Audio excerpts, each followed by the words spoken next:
to the office. It's a changed landscape and a big challenge post-COVID to encourage people to return. And employers are turning to design to give them the edge. Jess, John, how do you do it? How do you design a space to encourage people back to the office? Well, Marylou, we have so many clients that are actually asking this question themselves. Group GSA has been working to really understand this particular client and what it is that brings people back. This project, where was the inspiration for this one? Where did you get the feel? Well, how can we not be inspired by where we're standing right now? Right on the edge of Sydney Harbour, we've got the beautiful Harbour Bridge, Opera House. Circular Quay was once historically a port, and it was a connection place for people, places and culture. We wanted the office space to be a place where people would come to connect and collaborate. So we're really inspired by the natural curves that we see here on the shoreline. There's so much movement and so much energy down here at Circular Quay, and we really wanted to capture that movement and capture that energy and bring it into our new working environment. Now I can see the building up there, so let's go check out what you did. Jess, I can see the curves of the shoreline here already. Now we know the benefits of working from home, flexibility, no commuting.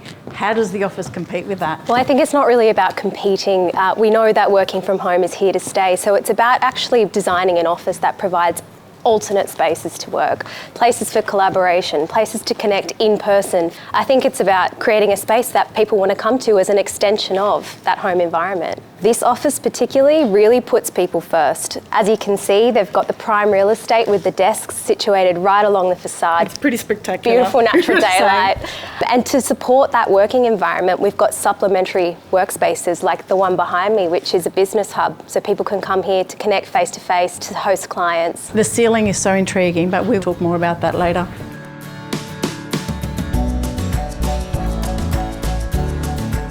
We had a very angular floor plate to deal with that didn't really lend itself well to rectangle-shaped rooms with rectangle-shaped tables. This is where Jess had mentioned that it's been given back to the people who are obviously on a day off today.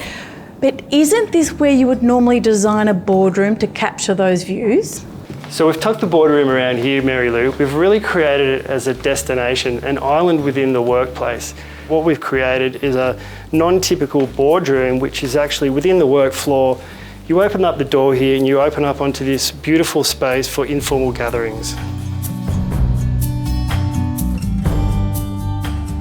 Now, Jess, we promised we would be back here and look at this space. Yes, Marylou, this is a really important extension of the working environment. This is like a little business hub and it serves multiple purposes. There's breakout tables where people can come to collaborate. There's booths for the people to meet with clients. I love the outside, the curves. It creates like this big hug. Yes. It just wraps around. It was very much inspired by the shorelines of Circular Quay. So this is like almost a little inlet that's meant to draw people in and hold people within the space. Speaking of being drawn in, this ceiling is amazing. I've not seen anything like it. Yeah, we really wanted to push the boundaries and we've utilised a material in a way that it's not really expected. So what we've got above here is a double, triple height base building atrium void that's above this ceiling. Whoa, hang on a second.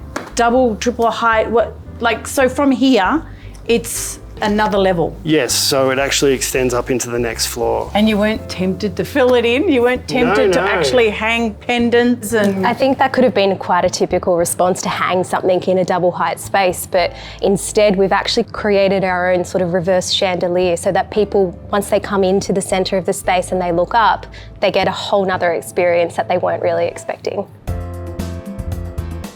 The polytec panels are actually perforated in the factory. The whole ceiling was designed in a modular system so that it could be brought to site and put together like a large Meccano set. And it provides that acoustic quality so as not to reverberate sound around the workspace for important activities.